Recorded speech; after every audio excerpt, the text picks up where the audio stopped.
Detective Carnby, where did you go? I was just talking to Dr. Gray.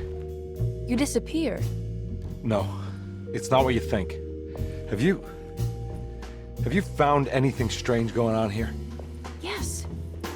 Everyone is being incredibly evasive and I can't figure out why.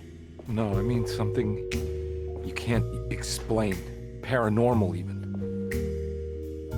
Detective, I really need you to get yourself together. I can't do this alone. Forget it.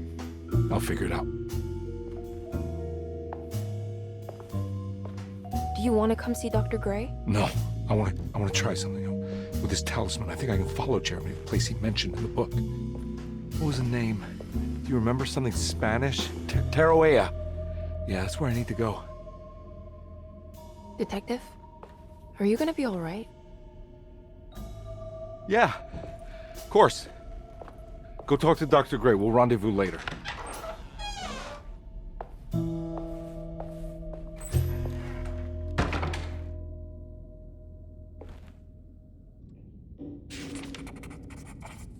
This talisman brought me back from the French Quarter in the blink of an eye. If Jeremy can travel so easily, then he could be hiding anywhere, even Teruella. If he can do it, so can I. I just need to figure out how the talisman works.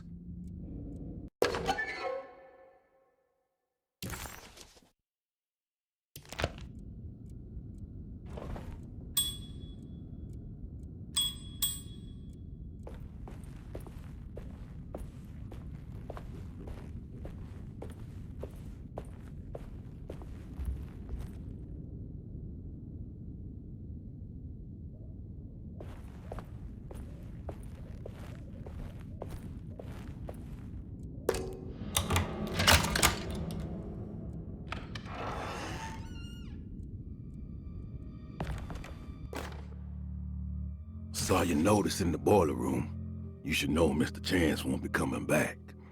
I got no business being in there myself, but you can take a valve from the wine cellar if you want to try to stop the steam pouring out. Be careful.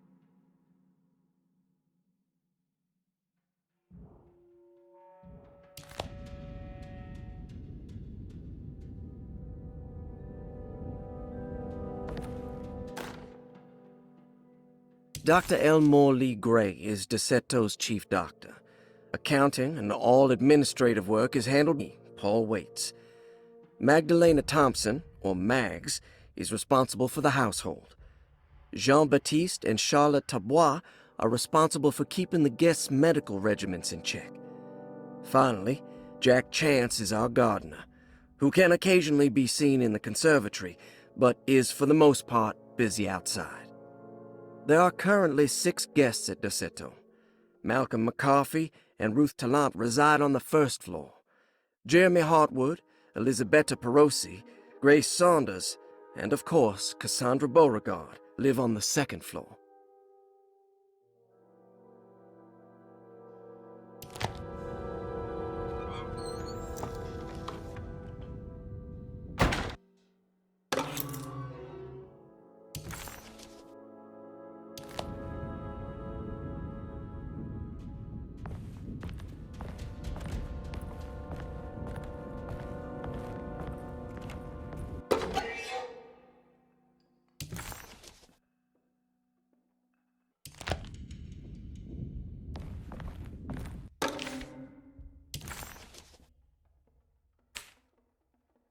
Cassandra Beauregard, the beloved author.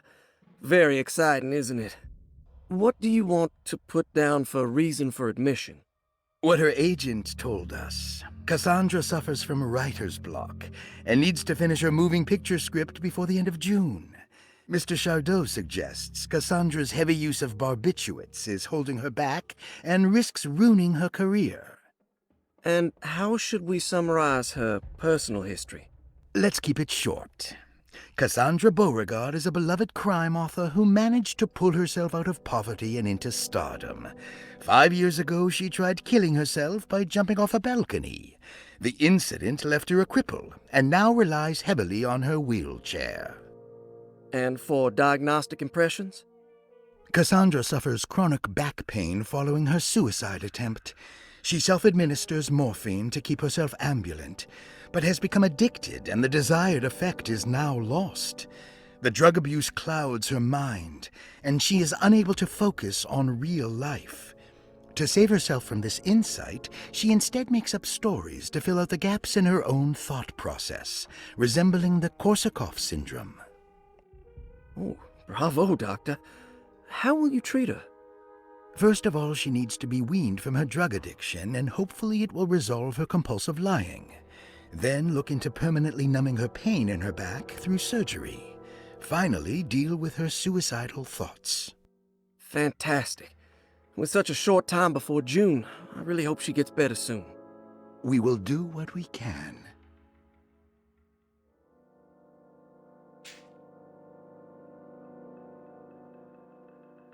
Grace Saunders, 11 years old. Reason for admission? The mother insists on strict supervision by a proper gentleman to avoid further perversion of Grace's adolescence. Personal history? Grace's family possesses modest wealth and status. Her childhood seems ordinary, spending most of her time with private teachers and family friends. Grace's father recently passed away, leaving her mother the sole caregiver. And diagnostic impressions? Grace has trouble dealing with her father's death. She is willingly suppressing her feelings on the matter and isn't properly acknowledging the trauma she suffered. Any planned treatment? Grace needs nothing out of the ordinary. She simply needs parental guidance. Eventually, we can work on her feelings toward her father. Thank you, Doctor. I'll finish the paperwork and get her installed.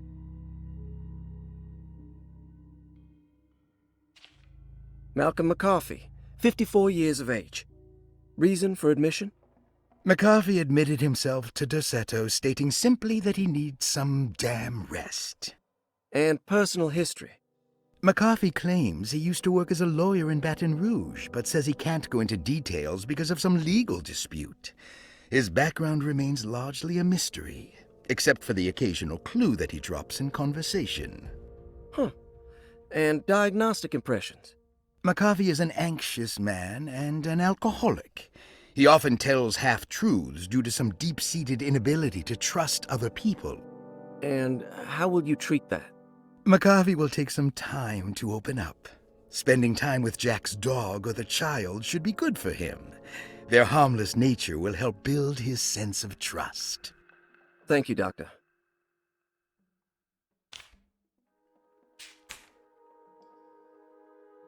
Elisabetta Perosi, 33 years old? What should I put down as reason for admission? Well, Perosi broke into Dorsetto and was found wandering the Grand Parlor. She was confused and suffered partial amnesia. She insisted she belonged here and offered to pay for her stay. Right.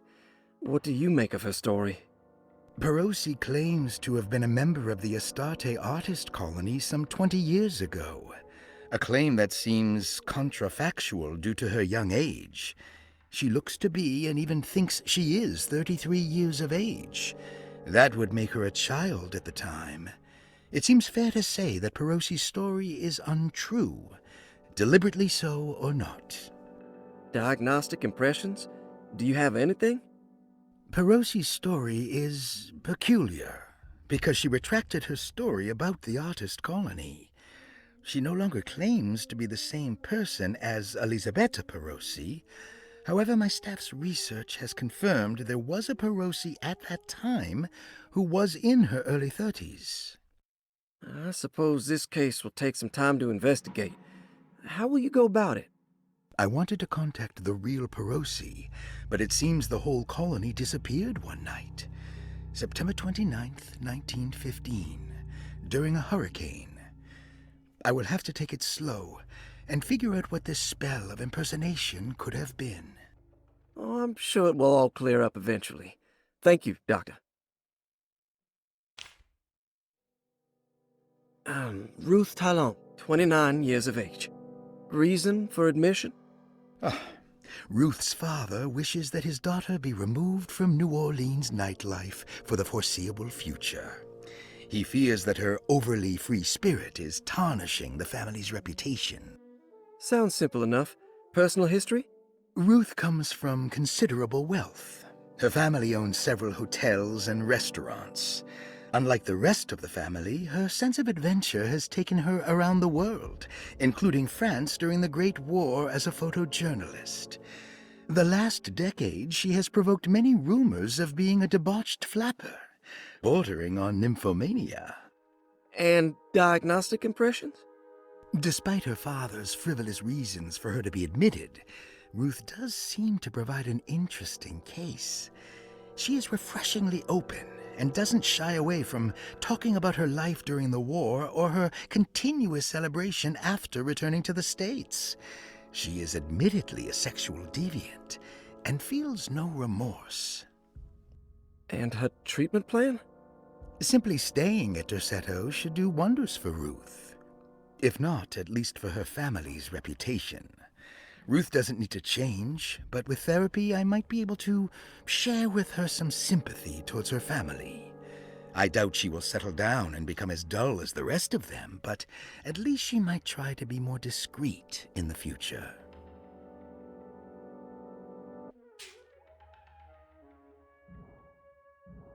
Looks like all the patients are accounted for, except for Jeremy. There's no way I can get into this thing. Better leave it alone.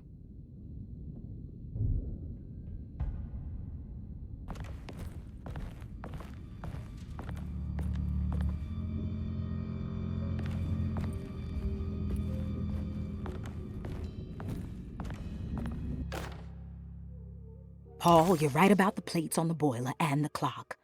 They have been sabotaged, and I think I know who did it. They have something to do with Jeremy's episodes and how he seems to disappear at night.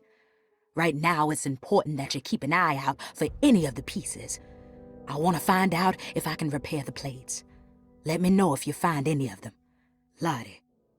Tell Lottie to take a look at the well in the kitchen garden.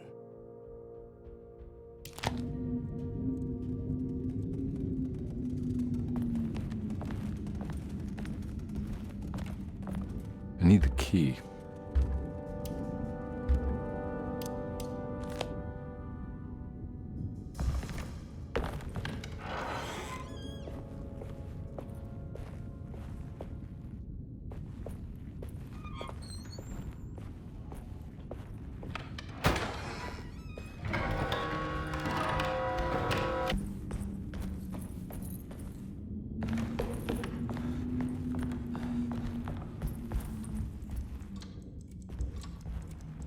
Oh.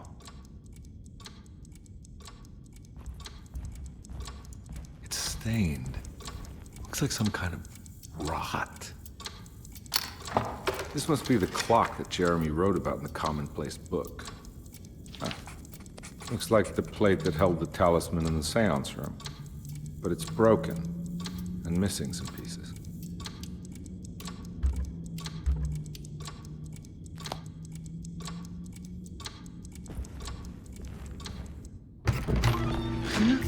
Yeah, sorry, Detective. Didn't mean to obstruct justice or anything. That's fine.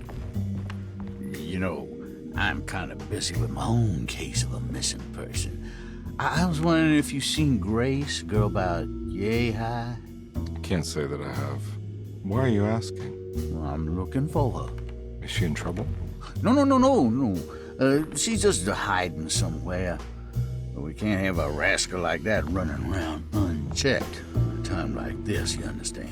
Well, I haven't seen her. Well, let me know if you find her. I'll be around. I'll keep an eye out for your man, Jeremy. You scratch my back, Detective, and I'll scratch yours.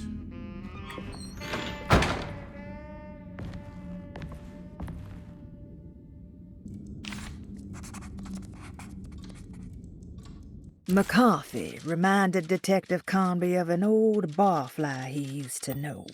He detested him. There was no getting around it.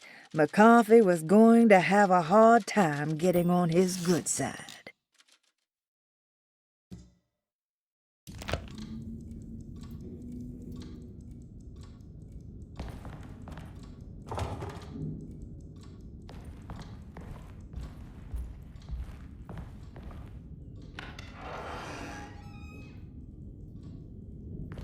like everything's back to normal here.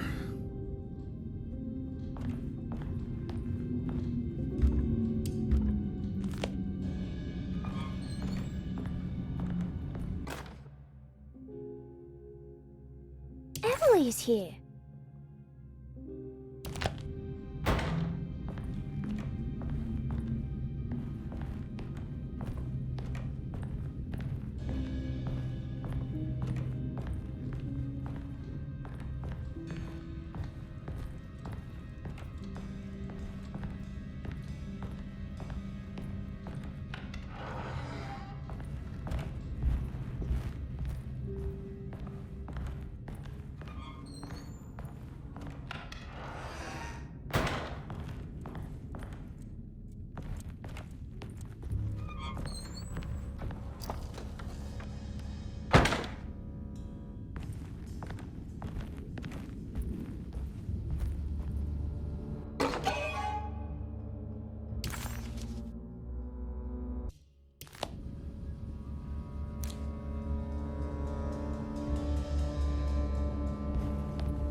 Huh. How eccentric.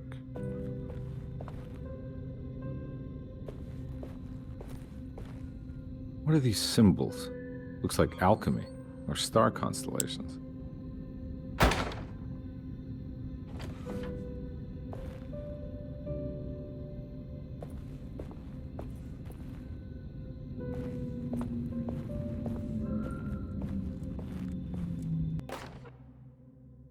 Will I need to remember how to get them out again?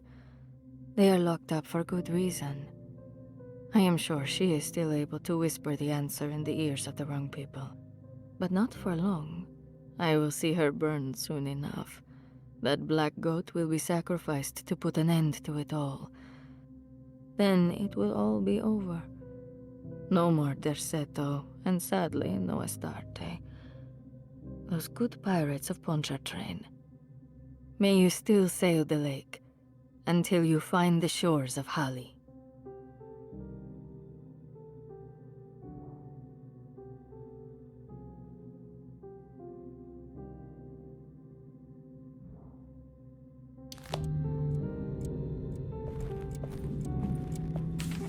Astarte Artist Colony.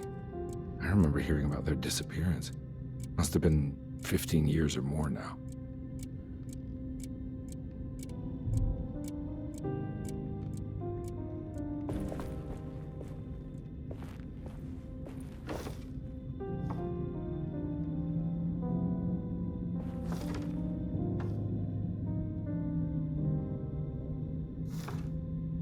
These paintings got some grim-looking rot on them.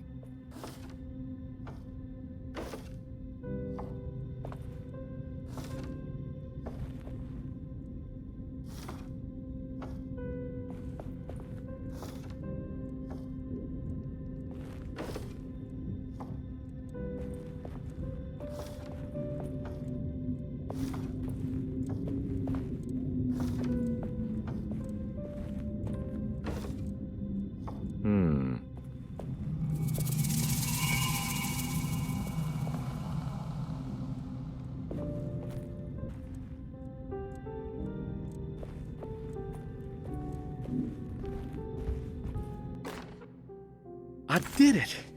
I crossed the thresholds to my intended destination without a focusing device. My talisman now knows these roads, and I have no need for the plates. I can find my way to Lafayette as easy as I find my own room.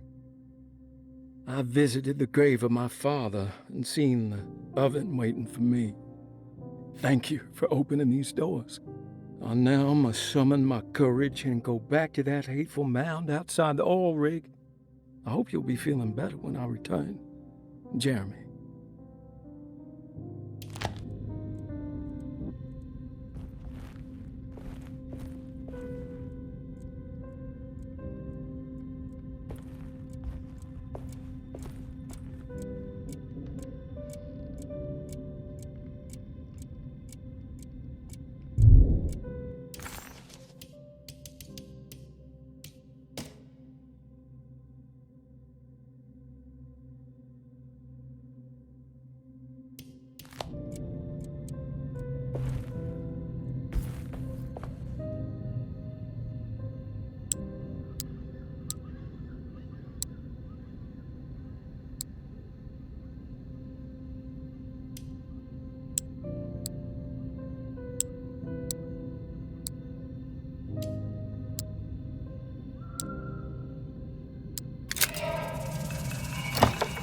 Got it.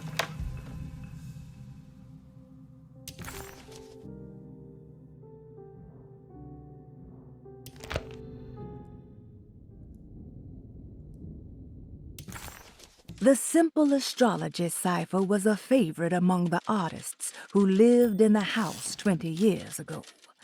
They easily turned into numbers when needed, but also acted as signatures for the members, as there were only 12 of them.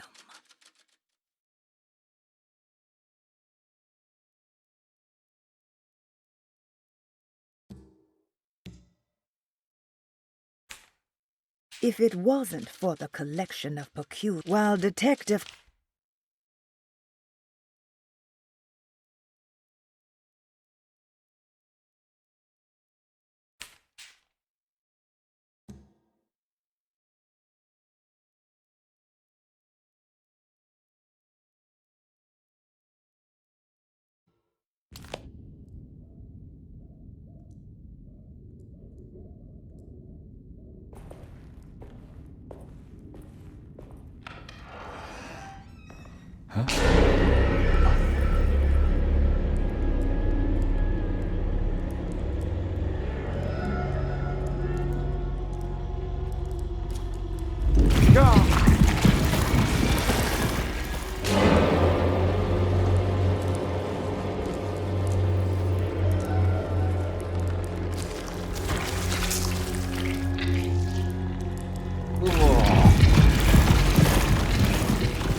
Detective Carnby had a hard time understanding what had happened.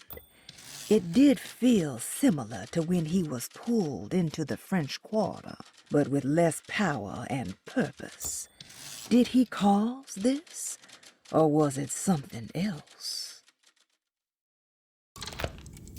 What happened? Everything's normal again? Right.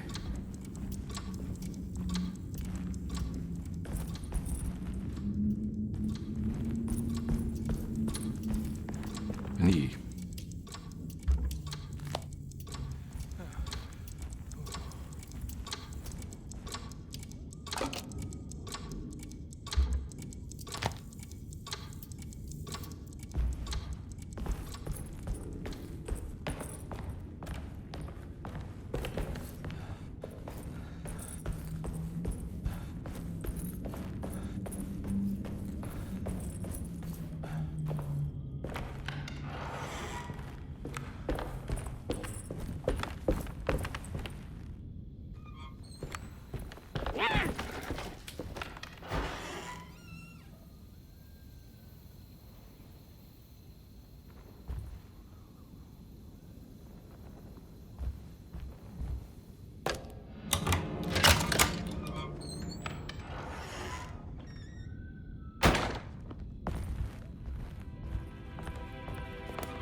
Lost Plantations of Louisiana, Thierry Briclot, 1917. Derceto was a small plantation on the eastern shore of Lake Pontchartrain. The land was considered difficult for industry and was sold for only $30 to Elijah Pickford in 1818. Pickford employed hundreds of workers from nearby New Orleans to clear the woods and build a small plantation mansion facing the lake with a striking Greek Revival temple facade. Derceto kept a modest production of Barrique tobacco and indigo that persisted up till the Civil War. During the antebellum era, Derceto was the source of many rumors concerning voodoo and witchcraft. People who traveled the lake reported seeing people dance at night in front of bonfires, bleating and wailing. On June 17, 1862, Captain J.W. Norton of the Union Army recounts leading a raiding party from ships anchored in Lake Pontchartrain in order to seize control of Derceto and free the slaves working there. The captain was surprised to find the workers fighting back with unprecedented zeal. Norton's account describes these men and women as enraged with fanaticism. Pickford reportedly tried to placate the raiders, but was shot in the confusion. Captain Norton left the mansion burning and retreated to his ships with his men. Derceto was left in ruins for several decades. The ownership of the land was long disputed and returned to the Ledoux family in 1901. Several police reports were filed during the following years as the Ledoux tried to get rid of a camp of squatters on their land. The police made several visits to remove the trespassers, but the people kept returning. On November 1, 1907, Inspector Legrasse of the police charged a deadly attack in order to save several children kidnapped by the squatters. Many were killed, and even more were jailed. The following year, Ledoux rebuilt Derceto, incorporating the surviving stone foundation and adding a magnificent wrought iron conservatory. The farmland had been reclaimed by the surrounding woods, so it was no longer profitable to use as a plantation. Instead, the house was turned into an artist's colony. The Astarte Artist Colony was a successful group of artists, including figures such as painter Heinrich Cassel and poet Nora Keith. The group was also known for their beloved Mardi Gras crew called the Pirates of Pontchartrain. On September 29, 1915, a tropical hurricane tore through Louisiana, causing Lake Pontchartrain to flood New Orleans. Due to the remote location of Derceto, it took almost 2 weeks for outsiders to learn that the artist's colony was abandoned. The 12 residing artists had all vanished without a trace. The empty mansion of Derceto still stands on the shore of Lake Pontchartrain, with much of its temple facade intact. The Ledoux family currently has no intention of repairing the house.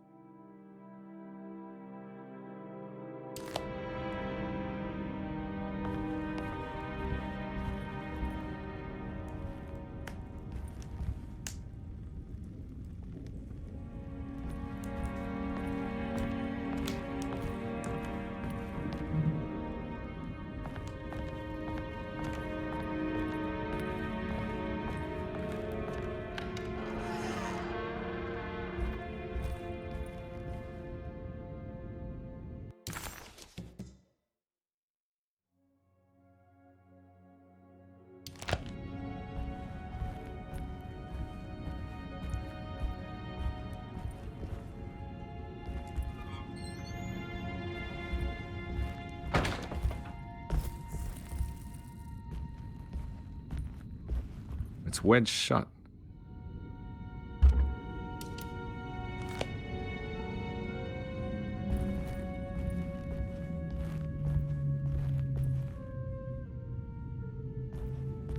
Ooh.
Got it.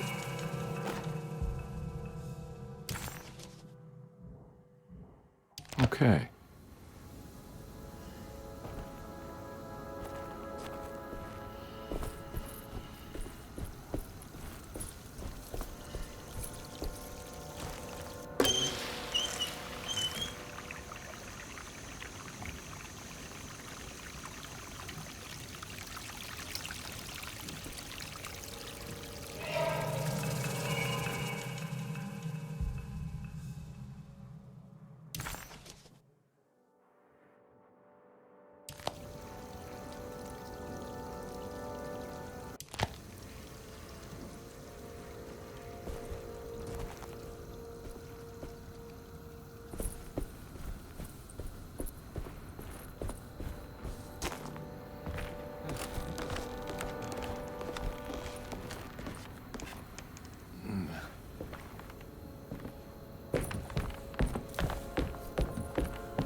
I think I've seen this somewhere.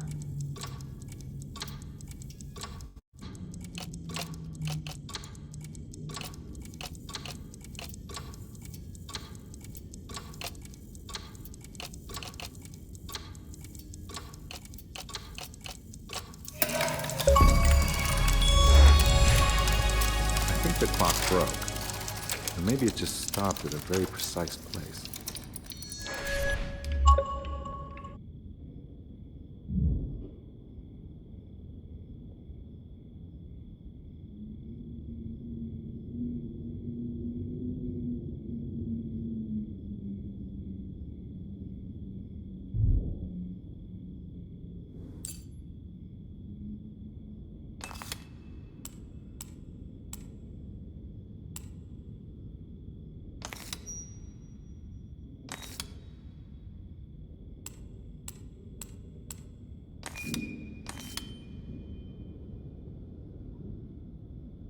There's a picture in the black glass. It's showing me something.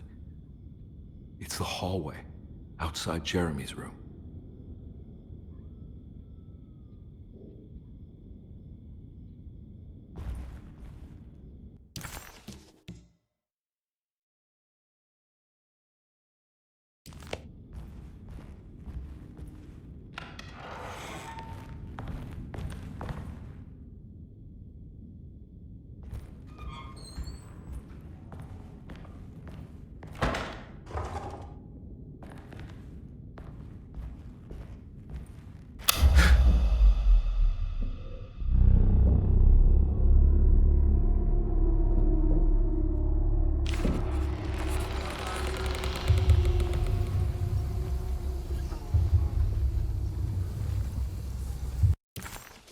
As his pride faded, Detective Carnby was left with a feeling of unease.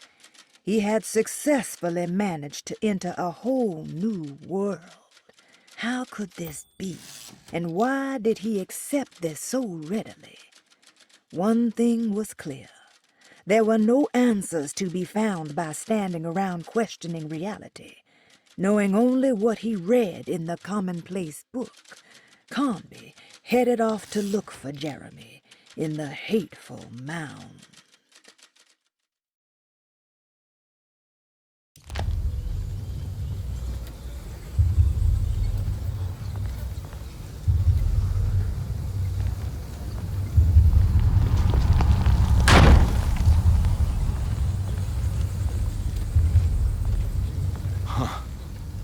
I made it. I entered another one of Jeremy's memories.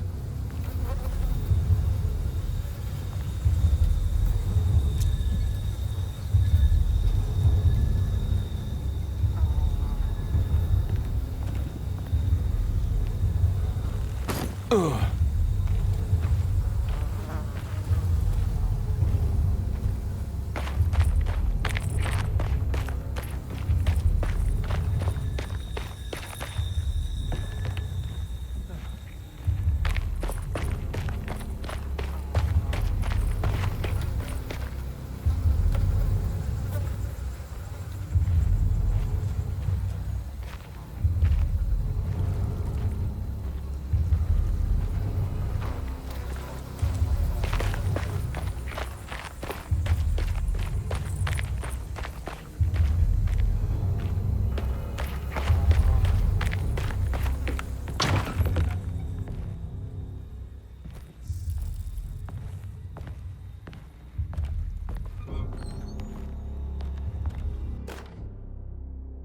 May 1923.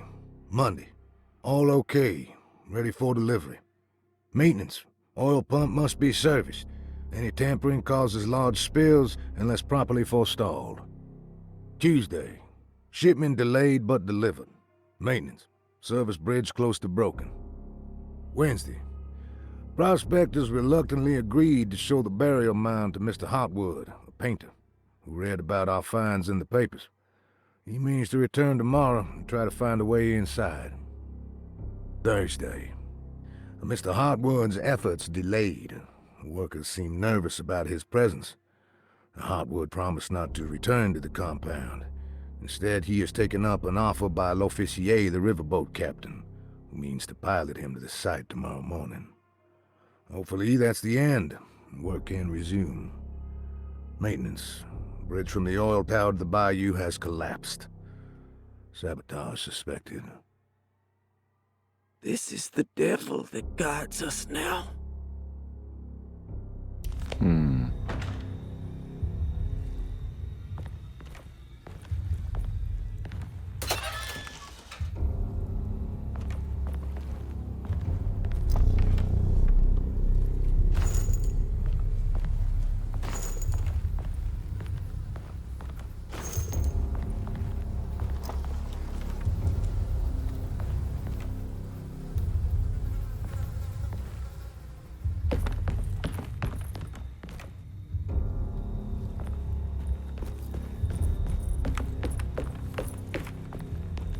I need the key.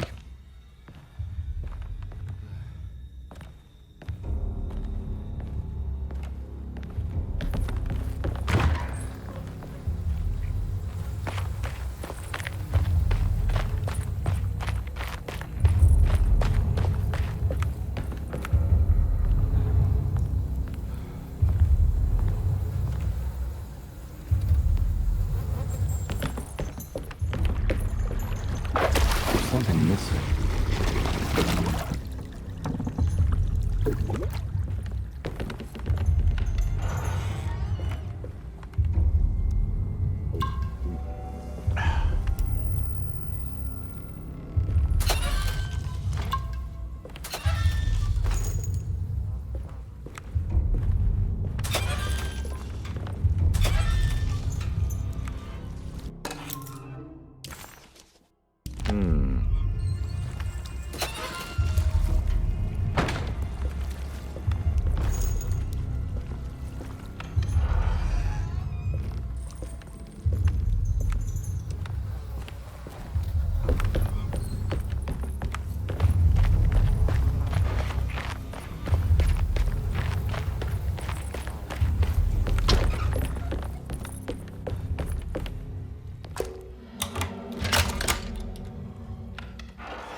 Got it.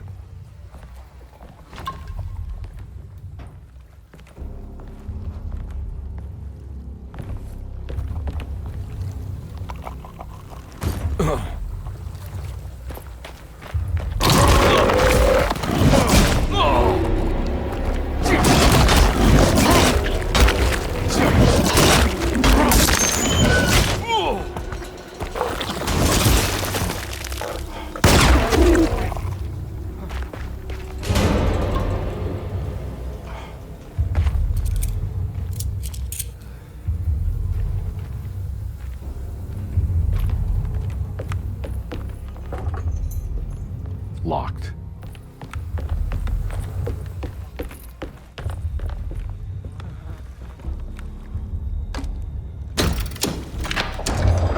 It worked.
Looks pretty weak.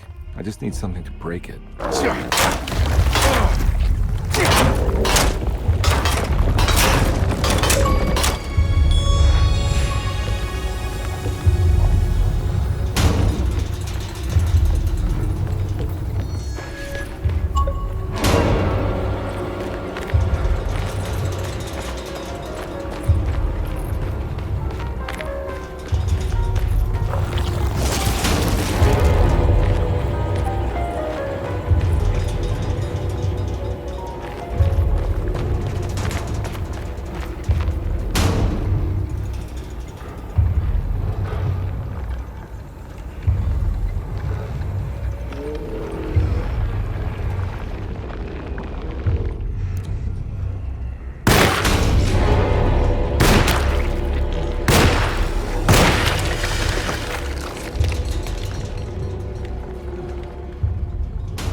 All right. Now what?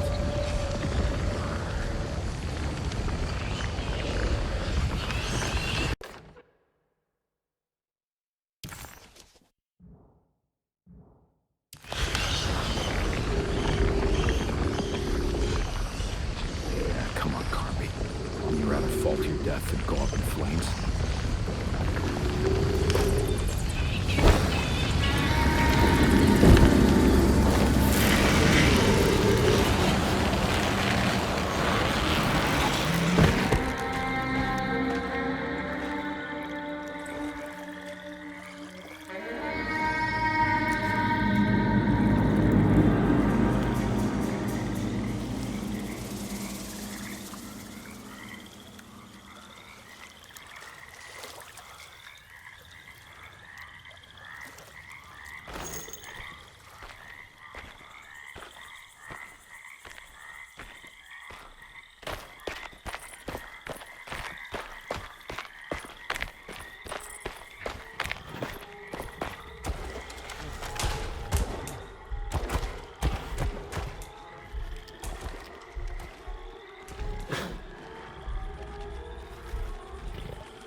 It's the hateful mound Jeremy talked about in his book.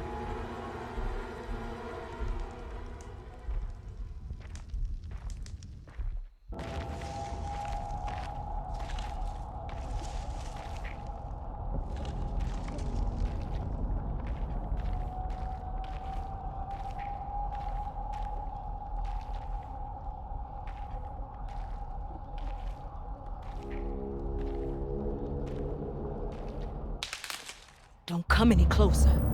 I'm armed. Get that thing out of my face. Who are you? What are you doing here? I'm just a detective trying to find something called Teruea. You after Jeremy too? Why? I'm working for his niece. She wants to make sure he's all right. He might be unharmed, but far from all right. He's a curse upon Deseto. Here we go again. Quiet.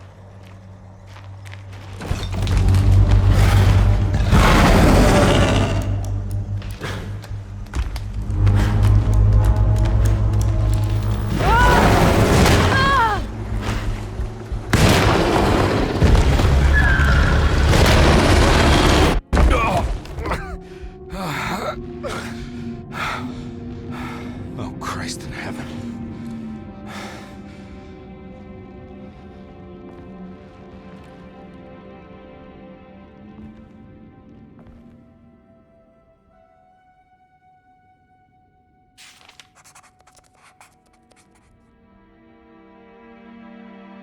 It was a bust. The oil rig and the hateful mound led him nowhere closer to finding Jeremy. Carnby was sure he had struck gold when he found Jeremy's bag, but it was just a trap set by Lottie, another of Deseto's orderlies. Things got out of hand real quick, but somehow Carnby managed to find his way back to Deseto none the wiser. At least it was one item off his list. Now he had to figure out what to do with the boiler.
Reflections on the Power of the Verb in Certain Texts by Juan Luis Jorge. To act is in itself divine. Even the slightest movement of our hand is evidence of our soul in motion. Yet our free will is so easily overwhelmed by the dullness of everyday life. Our actions become rote and rigid in spite of luxury and comfort. True divinity is found in the choice of leaving the stage where we all perform. People who discover this freedom unexpectedly will be struck by the terror of this revelation and become paralyzed, or worse, turn to suicide. However, if you are able to weather that storm, you will discover that there is a divine path beyond that fear. There is a chance to dismount your destiny and make something new. Something that hasn't been planned for or predestined. There is difficulty in explaining this type of acting as it transcends our everyday choices. This isn't some banal decision choosing one career over the other, or even who I should marry. Leaving the stage, no matter how, isn't a matter of course correction. It's a rejection of the story that the Creator is telling.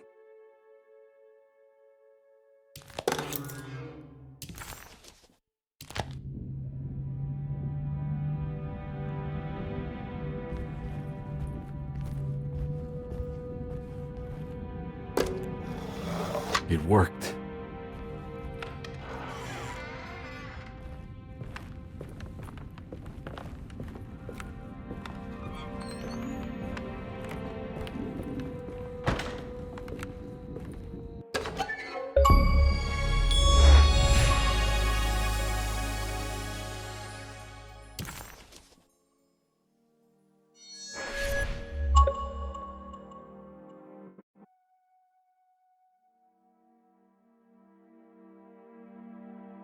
What's this?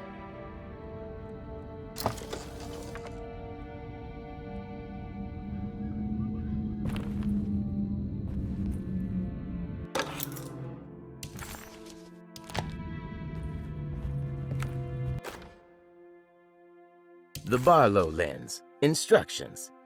To double the magnification of your telescope, simply fit this Barlow lens to your instrument. Then operate the fine tuners to adjust the distance between your lenses. This is easily done while looking through your eyepiece. Simply search for a position where your picture is clear and appears flat. When correctly tuned, your telescope should present a clear picture with magnificent magnification.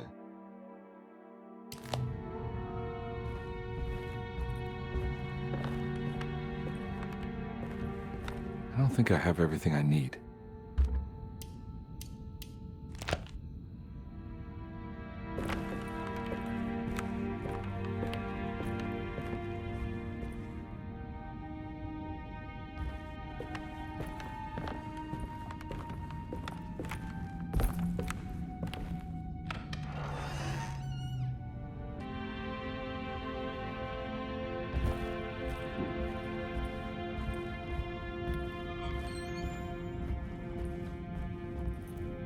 Now we're talking.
Oh.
You know, Mr. Waits, I saw a piece of the plate that Liza broke.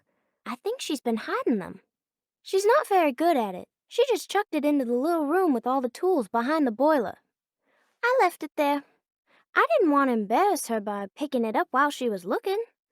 We went upstairs instead and played backgammon. I let her win, because she's so unhappy. The piece looked like the one on display in Cassandra's room. You know about that one already, right? Or is your eyesight really that fuzzy? I hope you don't feel bad about your glasses. You only look stupid when you squint. Maybe if you had more eyes, you would see these things. I wish you had all the eyes you needed. Your best and favorite guest, Grace. It's stained. Looks like some kind of rot. It's another plate for the talisman. Like the other one, it's broken and missing some pieces.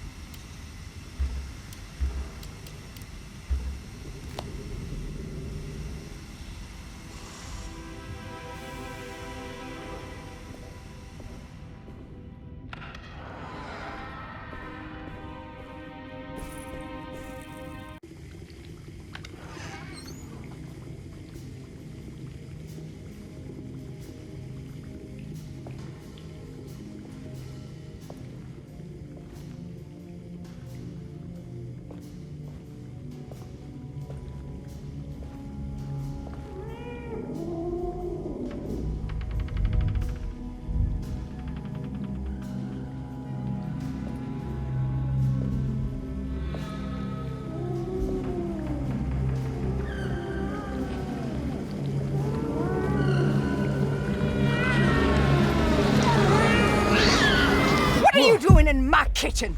I assure you. No, I'm sorry. Promise you. Mr. Hartwood is nowhere near my kitchen, and neither should you be. Don't make me kick you out of this house. Sorry. Now get out! Yeah.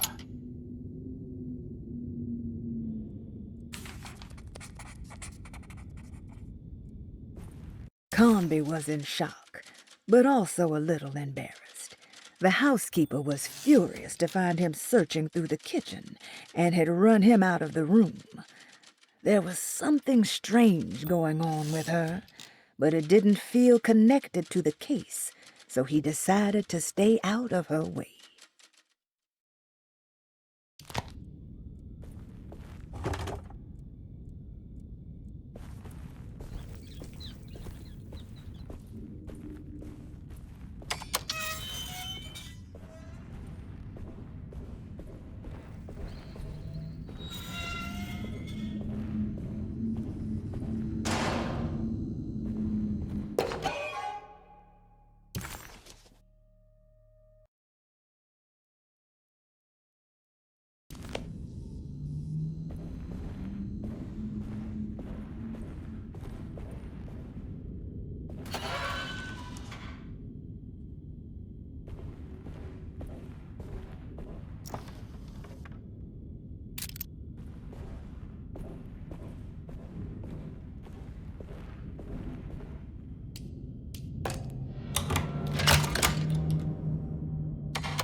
It worked.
Jeremy?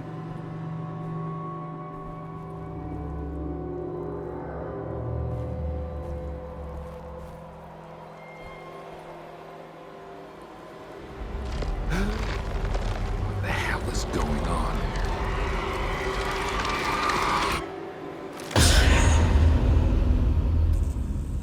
Where's the body? Carnby didn't know what to make of the grotesque vision of the dead clerk. Was he dead, or was it all fiction?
It's wedged shut. It worked.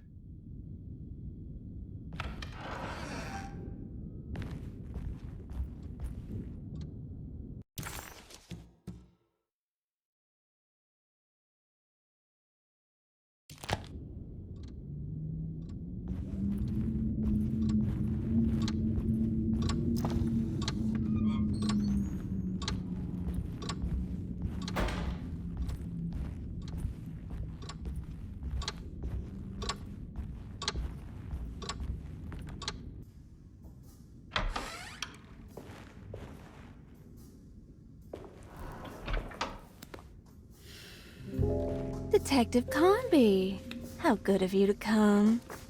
Let me pour you a drink. What happened here? This place looks like it was hit by a bomb. Welcome to the madhouse, Detective. Thanks. Did the ceiling just collapse?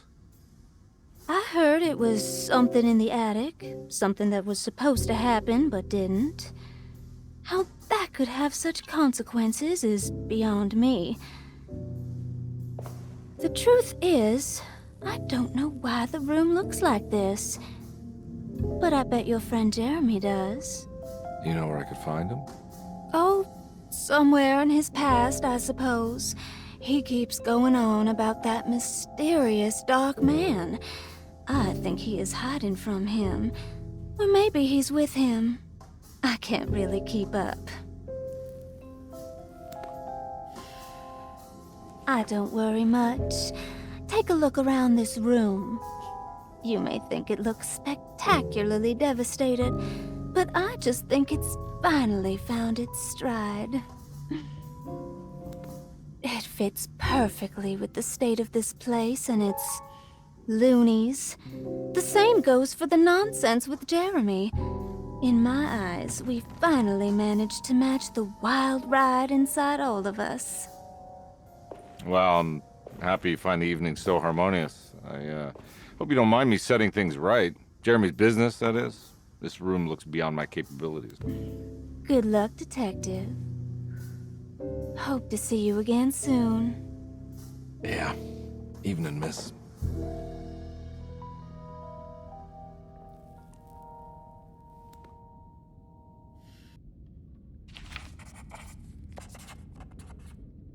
Ruth seemed like a handful. Her talk about Jeremy and the Dark Man made it sound like she might know something of importance. But ultimately, it felt like a dead end.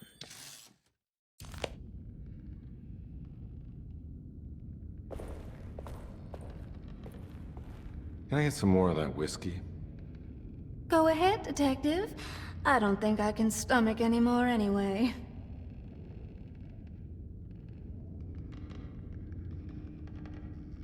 Am I bothering you? On the contrary, Detective, I enjoy watching professionals at work.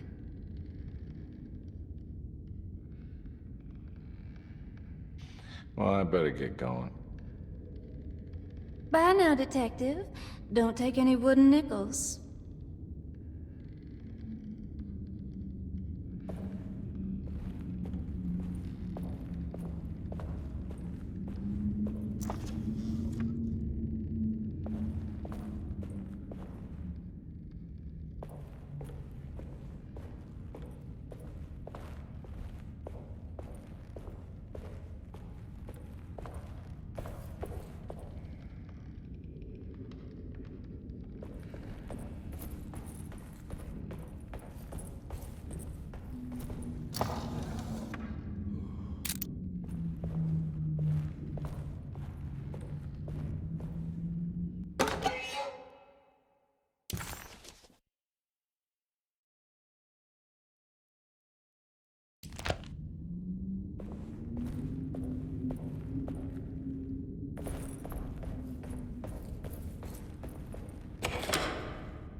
There's something missing.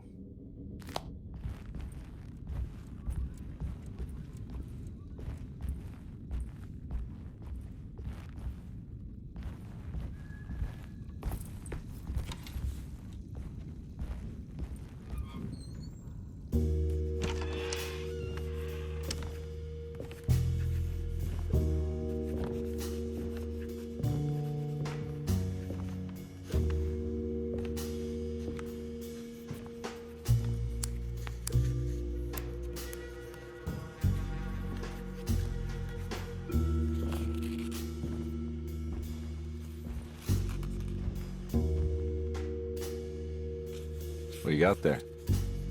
drawing something? Nothing special. I'm just bored. Do I know you from somewhere? I remember you, Mr. Carnby. From where? Don't touch that. Cassandra wouldn't like it. She wouldn't like it at all. Do you know where she is? I'd rather not talk about it. It makes me upset. Besides, she'll be back after the Feast of St. John. You think? Yup. It's all on the page, Mr. Carnby.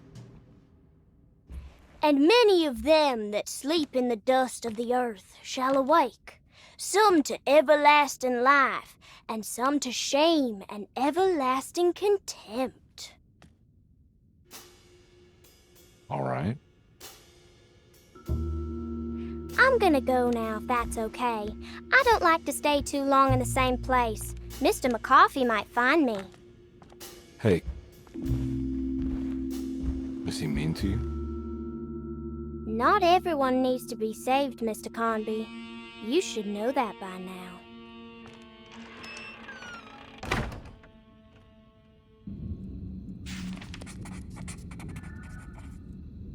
Why did that girl look so familiar? Detective Carnby just couldn't quite remember. His last few years were clouded by a drunken haze, a haze which now had turned almost opaque. Considering their shared past, Grace had every right to feel slighted, but it wasn't in her nature. She was amused.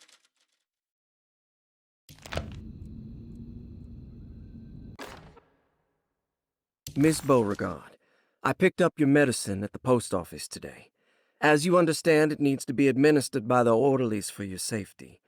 I've put the box in Lottie's room for now, and I'm sure she will find you as soon as possible. Mr. Waits.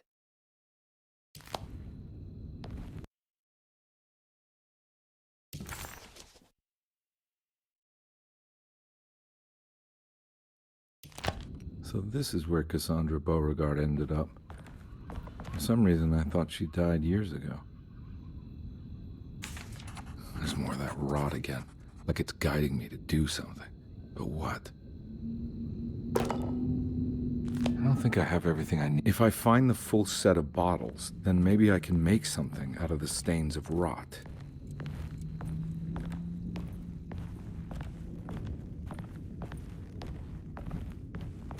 It's another one of those strange padlocks.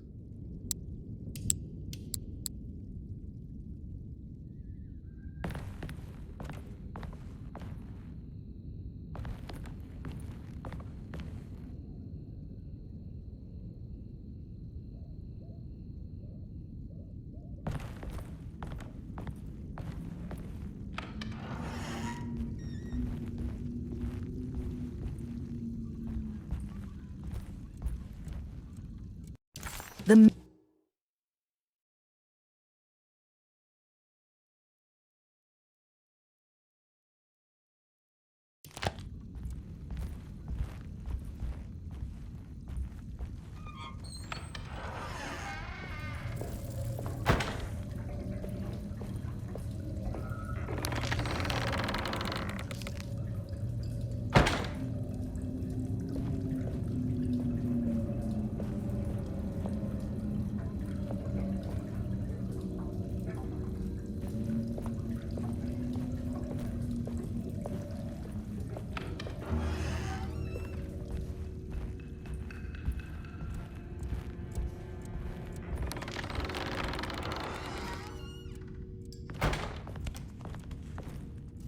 This must be that kid's room. Why does she seem so familiar?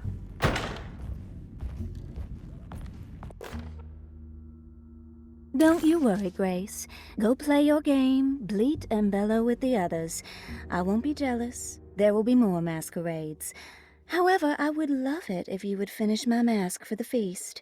With love, Ruth.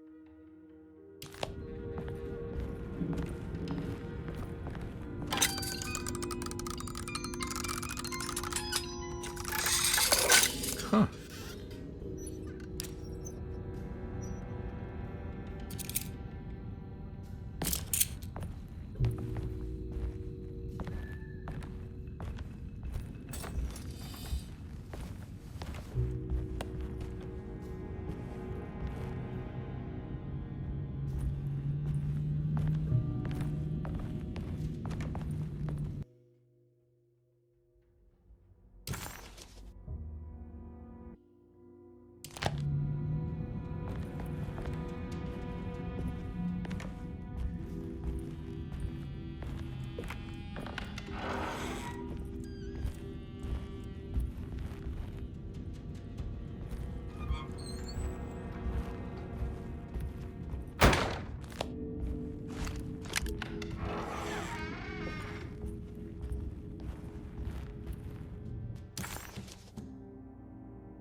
Ugh. There's more of that aggressive rot. On the commonplace of evil, there lies virtue and stark irreverence, careless thoughts of luminous indifference. But blame not the beast we once were, which science so often wished to refer. Not the wicked full of sin, it is you who stand and grin. All our good intentions aside, whereupon we build our pride. Sunless solitude, follow not this corrupting light. Prophets of confidence always crashes out of sight. Hear me, for we all bear this mark. Thus we must remain alone in the dark.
As the world moved into the new decade, America was spiraling into a maelstrom of debt, drought, and death.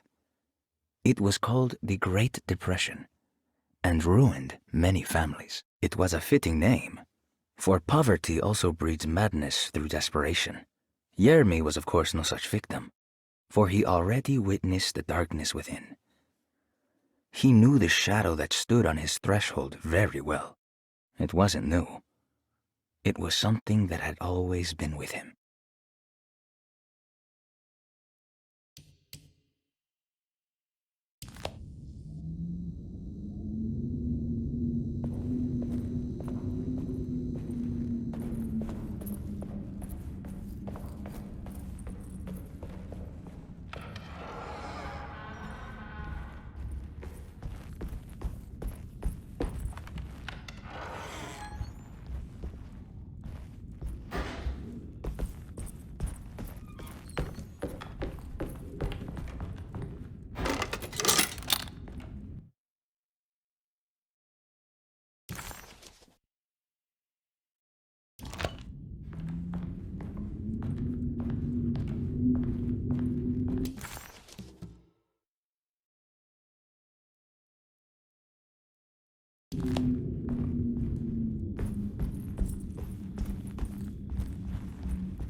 The rot made the shape of a snake.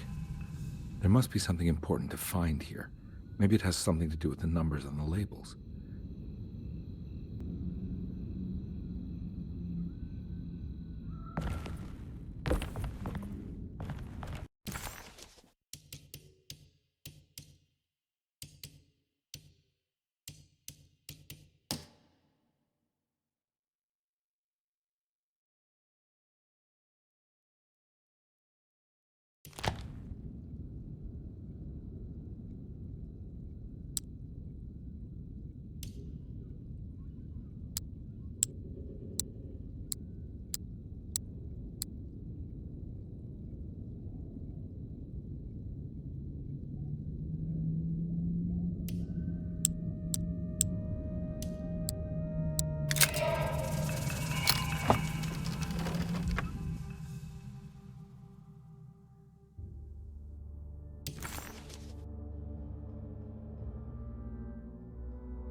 Glass is showing another room. Must be a way to another one of Jeremy's memories.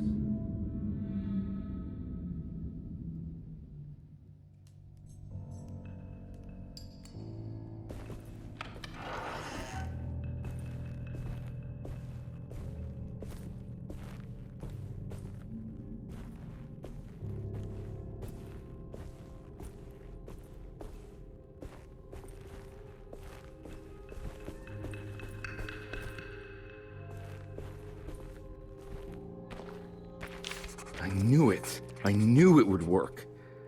You're getting good at this, Carnby. Maybe a little too good at this. The odious stench of a flooded cemetery caught him off guard. It was one of the many things that clued Detective Carnby in on that this place wasn't the real thing. This was some nightmarish surrogate, patched together by Jeremy's tattered memories. lives. This is why we bury above ground, he thought, and set off to find the chapel that Jeremy had mentioned.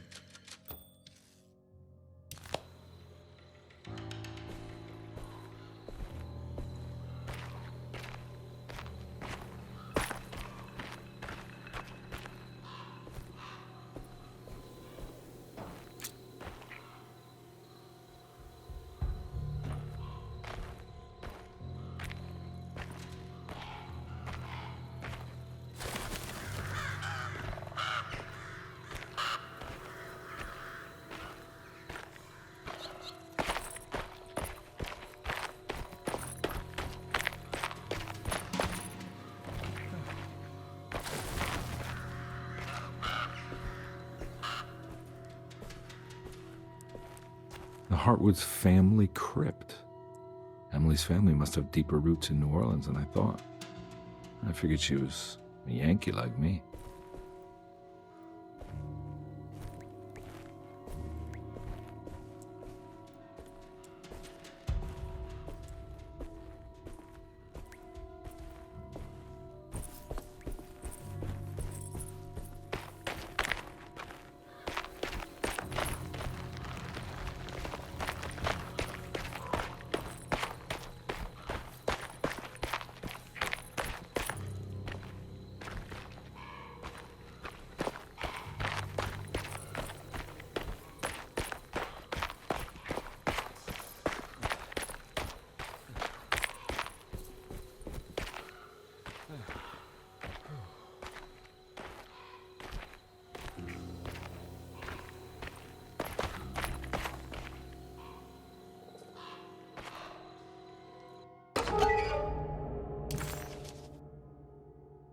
What's this?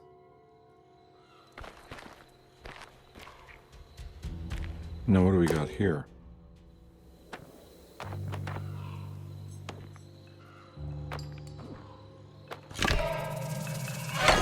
Got it.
It was the chapel Jeremy had mentioned in his book.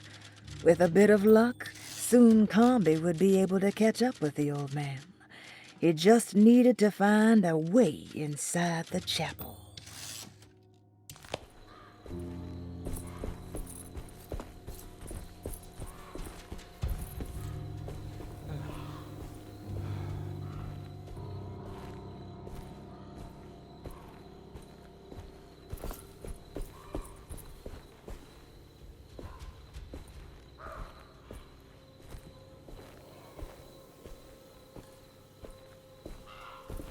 Jeremy sketched this chapel in his book, so it must be important. Looks like I'll need more medallions to open it, though. I don't think I have everything I need.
It's blocked.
Huh.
Now what do we got here?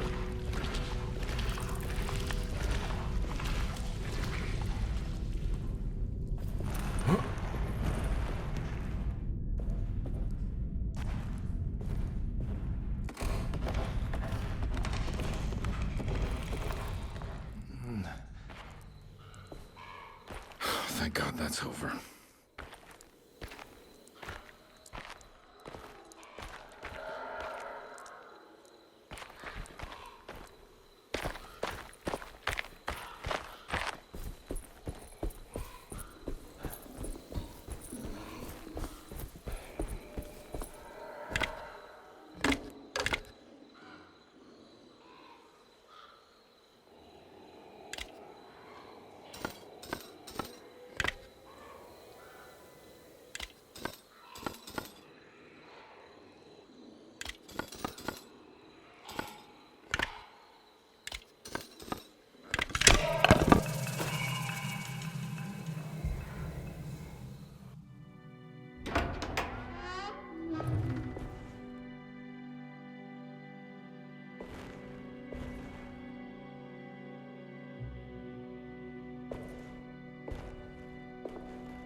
Please don't touch her.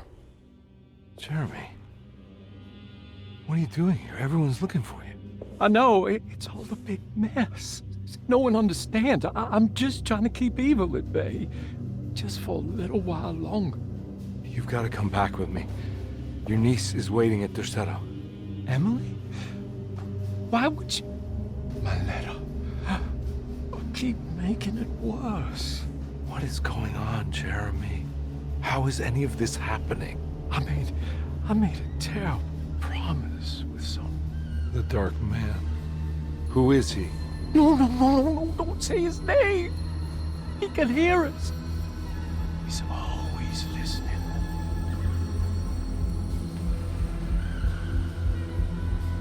Jeremy, I need to understand what is going on. I promised him everything. When the sun rises, I will be chained in his sunken desert temple for an eternity. But at least the evil about to awaken in Derceto won't harm anyone outside of that cursed place. You're acting crazy, Jeremy. I want to help. There's nothing you can do. And what's all the business about Teruea? Why did you want to go there? Well, I can't go there. Not allowed. But you wanted to. Can I go? Tell me, will it help me to break your pact? Is there something there that would help? Why would you give me hope? That's so cruel. Okay, sounds like we're onto something here. What should I— Look out! Behind you! Run! Don't let him take you!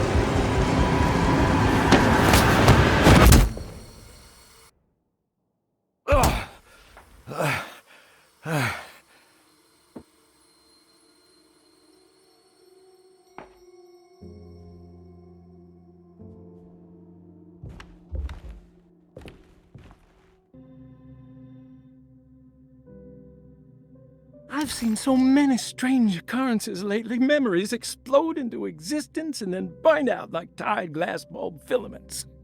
Dreamscapes crash down from the stars and sink into the sea. Doors that lead to nowhere and absolutely everywhere at once. With all this reverie, I want to think there's a chance that you found a way to remain alive in some way I cannot fathom. Just like I've learned to navigate with my talisman. Maybe you, with all your knowledge, you somehow knew a way to find me again. Perhaps in Teruea. All my love, Jeremy.